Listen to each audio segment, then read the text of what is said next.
자, 여러분들, 지금 여러분들께서는 미네소타주의 어느 시장에서 랩셀을 팔고 있는 광경을 보고 계십니다.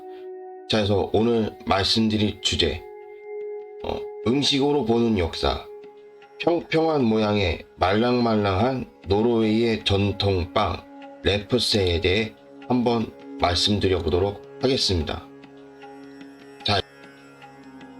또 잘 알려지지 않은 내용들만 설명하는 범생각 채널 한번 시작해 보도록 하겠습니다.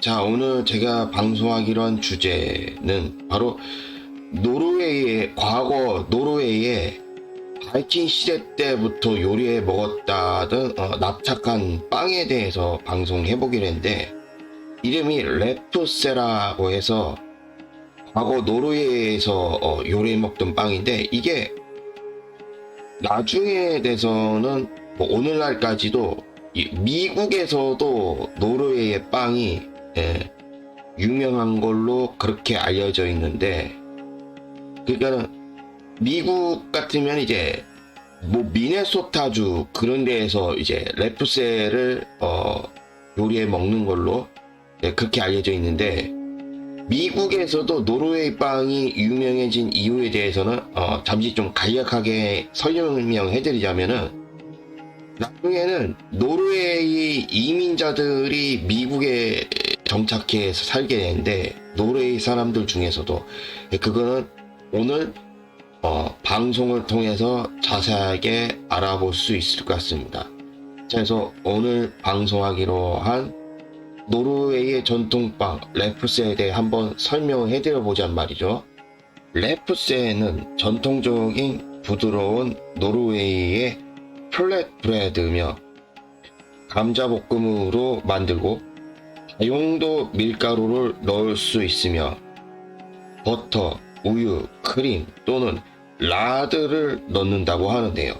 또 크고 평평한 프라이팬에 굽거나 감자볶음기, 또 긴 나무 막대, 또 깊은 홈이 있는 특수 롤링핀 등 특수 도구를 사용하여 랩셀을 준비한다고 합니다. 또 랩셀에 풍미를 더하는 방법은 여러 가지가 있는데, 가장 흔한 것은 랩셀에 버터와 설탕을 넣고 말아 올리는 것으로, 노르웨이에서는 이것을 랩셀 클레링이라고 합니다. 또 다른 옵션으로는 계피를 넣거나 젤리, 린곤베리 또는 곰매를 바르는 것이 있다고 하는데요. 스칸디나비아와 미국식 변형으로는 땅콩버터와 설탕을 얇게 얹어 말거나 버터와 백설탕 또는 흑설탕, 또 버터와 콘시럽, 버터와 소금 또는 햄과 계란을 얹어 말기도 합니다. 또한 쇠고기와 리베롤, 머스타드와 같은 다른 짭짤한 음식과 함께 먹으며 또르티아와 비슷하게 먹기도 하는데요. 또 랩셀은 루테피스크의 전통적인 반찬이며 생선은 종종 랩셀에 말아 올려 먹기도 합니다. 노르웨이에서는 랩셀을 만드는 방법과 먹는 방법의 지역마다 상당한 차이가 있지만 일반적으로 납작빵과 비슷하다고 하는데요. 다만 노르웨이의 많은 지역, 특히 발드레스 지역에서는 훨씬 더 얇다고 합니다. 틴 랩셀 또는 얇은 랩셀은 노르웨이 중부에서 만들어지는 변형 랩셀이며, 틴 랩셀을 버터, 설탕, 계피 또는 갈색 설탕으로 말아 만든다고 하는데요. 슈클 랩셀 또는 티클 랩셀은 더 걸쭉하며, 포테트 랩셀은 틴 랩셀과 비슷하지만 감자로 만든다는 점이 다르다고 합니다. 또 롬페 또는 포테트 카케는 감자 랩셀의 작은 버전으로 보통 삶은 감자, 밀가루, 소금으로만 만들어진다고 하는데요. 또 핫도그 소시지를 말아서 먹는 데에도 사용되며, 노르웨이에서는 이것을 폴세메드 롬페라고 합니다. 5월 17일 노르웨이 헌법 기념일은 이 요리를 먹는 가장 인기 있는 날 중 하나라고 하는데요. 토핑으로는 케첩과 머스터드가 또는 생양파나 바삭한 양파 그리고 다른 종류의 절인 요리들이 들어간다고 합니다. 또 메스 브레멘은 노르웨이 북부 노르트란드주 살텐 지역에서 흔히 볼 수 있는 변형 음식이라고 하는데요. 메스 브레멘은 치즈의 일종인 브루노스트 또는 밀가루, 설탕으로 만든 달콤한 소스와 함께 먹는다고 합니다. 또 메스 브레멘이 따뜻해지고 버터가 녹으면 완성된다고 하는데요. 노르트란스 랩세는 두툼하고 작은 랩세로 버터, 시럽, 설탕, 계란, 밀가루로 만든다고 하는데요. 또 아니스 랩세는 호르달란트 해안에서 만들고 있으며 얇은 랩세와 비슷하지만 약간 더 두껍고 듬뿍 든 아니스 씨앗으로 얼룩덜룩하다고 합니다. 또 랩세의 다른 종류인 하르당 에르 랩세는 노르웨이 서부 하르당 에르에서 만들어 먹으며 효모로 발효시킨 그레이엄 밀가루나 곱게 간 통밀가루로 만든다고 하는데요. 감자 대신 달걀 노른자와 버터밀크로 만드는 경우도 많다고 합니다. 또 반죽을 일반 롤링핀으로 얇아지고 표면에 달라붙지 않을 때까지 민다고 하는데요. 그런 다음 홈이 있는 롤링핀으로 수직 방향으로 자르면서 반죽에 격자를 새겨 요리할 때 공기 주머니가 생기지 않도록 한다고 합니다. 격자 모양으로 자르면 능선이 구조적 무결성을 유지하는데 도움이 되므로 랩세를 더 얇게 펴는데 도움이 될 수 있다고 하는데요. 랩세는 고온에서 아니면 화씨 400도 또는 섭씨 205도에서 갈색이 될 때까지 조리한 다음 건조시키며 또한 냉동과 해동을 반복하여 동결 건조할 수도 있다고 합니다. 또 말린 하르당 에르 랩세는 건조하게 보관하면 냉장 보관 없이 6개월 이상 보관할 수 있다고 하는데요. 일반적으로 이 빵은 루테피스크와 함께 바이킹 시대부터 항해의 필수품이었다고 여겨진다고 합니다. 또 마른 랩세를 물에 담근 후 물에 담갔다가 짜낸 수건 안에 넣는다고 하는데요. 많은 사람들이 소금물이나 바닷물에 담그면 맛이 더 좋아진다고 주장한다고 합니다. 마른 랩세는 약 60분 후 빵 같은 질감을 되찾을 수 있으며 이 시간은 종종 계란이나 청어와 같은 재료를 준비하는 데 사용되며 부드러워진 랩세에 싸서 먹는다고 하는데요. 또 랩세는 특히 크리스마스 연휴에 인기 있는 노르웨이 간식으로 많은 북유럽 및 스칸디나비아계 미국인들은 주로 추수감사절과 크리스마스에 랩세를 먹는다고 하는데요.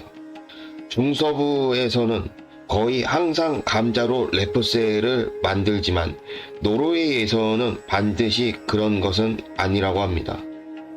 미국에서 랩세라는 용어를 사용하면 일반적으로는 노르웨이 사람들이 감자 랩세라고 부르는 것을 가리킨다고 하는데요. 그러나 노르웨이 사람들은 달걀 노른자와 버터밀크로 하르당 에르 랩세도 만든다고 합니다. 또 미국에서 랩세를 만드는 전통은 노르웨이계 미국인들에 의해 전해졌고 감자 랩세 자체는 감자 작물이 성공적일 때 만들어졌다고 합니다. 이 때문에 미국에서 다른 유형보다 더 널리 퍼졌으며 랩셀을 만들 수 있게 되면 브리거 호스라고 불리는 작은 저장 건물에 보관했다고 하는데요. 노르웨이 이민자들이 처음 미국에 도착했을 때 우유와 죽, 말린 고기, 랩셀을 포함하여 집에서 익숙했던 일반적인 음식이 없었지만 초기 노르웨이계 미국인 이민자들은 배를 통한 여정의 초기 단계를 먹기 위해 접힌 랩셀을 가져왔다고 합니다. 이것들을 먹은 후 그들이 익숙했던 음식이 부족했기 때문에 그들이 그렇게 빨리 전통으로 돌아갔을 가능성도 있다고 하는데요.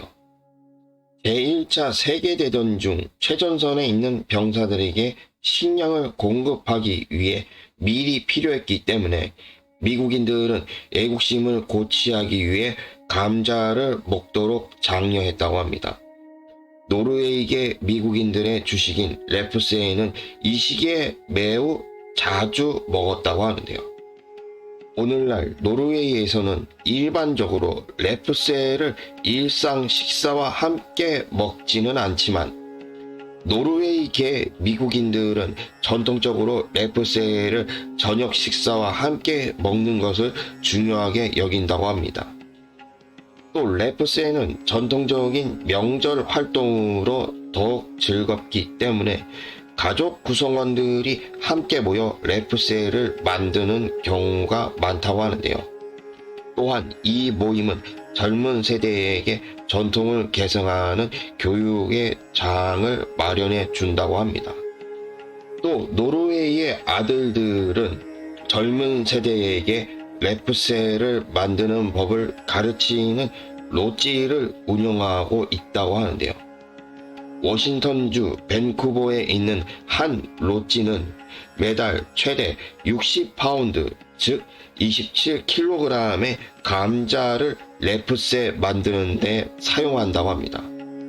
랩셀은 예전에는 간식으로 먹었지만 이제는 루테피스크 만찬을 위해 대량으로 만들어지는 경우가 더 많다고 하는데요.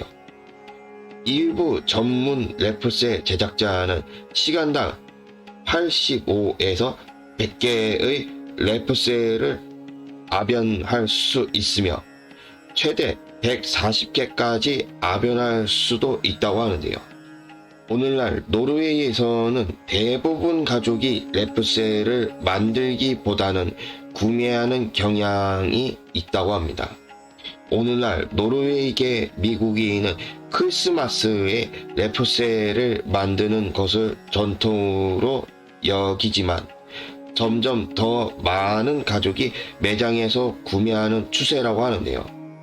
랩셀은 미네소타, 노스다코타, 사우스다코타, 아이오와, 위스콘신, 오리건, 알래스카, 워싱턴을 포함한 중서부주와 태평양 북서부주의 많은 식료품점에서 찾을 수 있다고 하는데요. 또 미네소타주 러시포드에 있는 공장인 노르슬란드 랩셀은 매년 약 50만 라운드의 랩셀을 생산한다고 합니다. 또 스칸디나비아 랩셀의 식문화는 중서부에서 시작하여 몬테나 북동부까지 뻗어 있다고 하는데요. 이 지역 전체에 작은 랩셀 공장이 점점 흩어져 있으며 대부분은 노르웨이 커뮤니티에 있다고 합니다. 또 이러한 커뮤니티 중 규모가 큰 곳에서는 1년 내내 식료품점에서 랩셀을 찾을 수 있다고 하는데요. 특히 레드리버 밸리에서는 레스토랑, 슈퍼마켓, 클럽 모두 생선, 랩셀 및 기타 특선 요리를 제공한다고 합니다. 많은 미국 스칸디나비아 축제에는 랩셀을 판매하는 부스가 있으며 온라인으로도 주문할 수 있다고 하는데요. 미네소타주 스타벅 마을은 세계에서 가장 큰 랩셀의 본거지이며 이 랩셀은 1983년 7월 1일에 만들어졌다고 하는데요. 또 랩세는 스칸디나비아 인구가 많은 도시와 마을에서 축하하고 있으며 노스다코타주 파고에서는 매년 8월에 인기 있는 루테피스크 앤드 랩세 페스티벌을 개최한다고 합니다. 또 미네소타주 포스턴에서는 12월에 열리는 랩세 페스트, 즉 랩세 축제에서 챔피언 랩세 메이커 타이틀을 놓고 경쟁하기 위해 지역 랩세 제작자를 초대한다고 하는데요.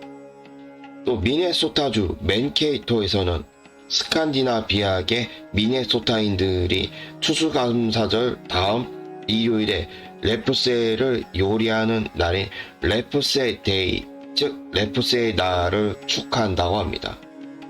또 포테이토 데이스 축제는 1930년대 초부터 미네소타주 반스비리에서 열리고 있으며 이 축제는 내셔널 랩세 쿡오프에서도 참여한다고 합니다. 또 랩세의 초기 사용을 둘러싼 소문은 노르웨이계 미국인들이 그것이 바이킹에 의해 만들어졌고 바이킹의 생존을 위해 사용되었다고 주장한 것이지만 감자가 노르웨이에 도입된 것은 바이킹 시대가 지나고 오랜 시간이 지난 후였다고 합니다. 많은 스칸디나비아계 미국인들이 자신들의 민족 전통 음식을 즐기곤 먹지만 특정 음식을 둘러싼 허황된 이야기와 농담도 끊이지 않았다고 하는데요. 랩세도 이러한 소문에 제외되지 않았으며 무엇보다도 랩세는 너무 맛이 없어서 많은 사람들이 종이 접시 아래에 있는 도일리를 실수로 먹어치우고 그 차이를 모른다는 평이 있었다고 합니다. 때때로 노르웨이 음식은 다른 민족 음식 방식에 통합되기도 하며 예를 들어 랩세를 사용하여 엔칠라다를 만들 수도 있다고 합니다. 또 미국 랩세에는 때때로 버터, 계피, 설탕, 갈색 설탕 또는 링곤베리 잼과 함께 제공되어 크레페처럼 먹는다고 하는데요. 계란, 소시지, 치즈를 추가하여 아침 브리토로 만들 수도 있으며 심지어 스메레 브레드를 랩세에 넣을 수도 있다고 합니다. 자, 그래서 오늘 이렇게 노르웨이의 전통빵 랩세에 관해서 이렇게 방송을 해드려 봤는데요. 근데 이번 방송 내용 같으면은 사실 좀 많이 길었죠. 예. 방송 내용부터 좀 생각보다 길었는데, 근데 이게 또 이런 게 있어요. 이 유튜브 방송을 하다 보면은 이제 내용 선정을 할 때 저도 솔직히 속으로는 될 수 있으면은 내용도 그렇게 길지도 그렇게 짧지도 않으면서 나름 내용도 풍부한 그런 내용을 가지고서 방송을 했으면 하는데, 이게 이번 방송도 그렇고 이 내용 선정을 하려다가 보면은 어떤 내용은 보면은 방송이 아니 내용이 길지도 짧지도 않은데 약간 좀 부실해 보인다든지, 근데 또 어떤 내용은 보면은 내용이 그렇게 부실해 보이지도 않고 나름 풍부해 보이는데 그 대신에 좀 내용부터가 좀 많이 길다고 하든지, 그래서 그렇기 때문에 그 둘 중에 하나를 선택해야 될 상황이 오다 보니까는 또 이번 방송에서는 좀 할 수 없이 내용은 풍부하지만은 그 대신 좀 내용이 많이 길 수밖에 없었던 그런 내용을 통해서 방송하려 했다는 점. 그러다 보니까 좀 부실해 보이는 내용 가지고는 속으로는 방송하기엔 좀 그렇다. 부실한 내용 가지고서는 방송할 수가 없다는 게 오늘날의 제 채널의 입장이에요. 그렇기 때문에 그런 점에서 그런 점에서 봐서 할 수 없이 그래도 내용이 좀 길기는 하지만 그럼에도 풍부한 내용을 가지고서 좀 적절한 내용을 가지고서 방송하려다 보니까는 부실한 내용으로는 방송하지 않으려는 그런 이유 때문에 할 수 없이 방송 내용을 길게 잡았다는 점, 예, 그런 점에서 알아주셨으면 하겠고요. 자, 그래서 오늘 저는 이만 여기에서 방송을 마치는 걸로 하겠습니다. 자, 그래서 오늘 저는 여기서 이만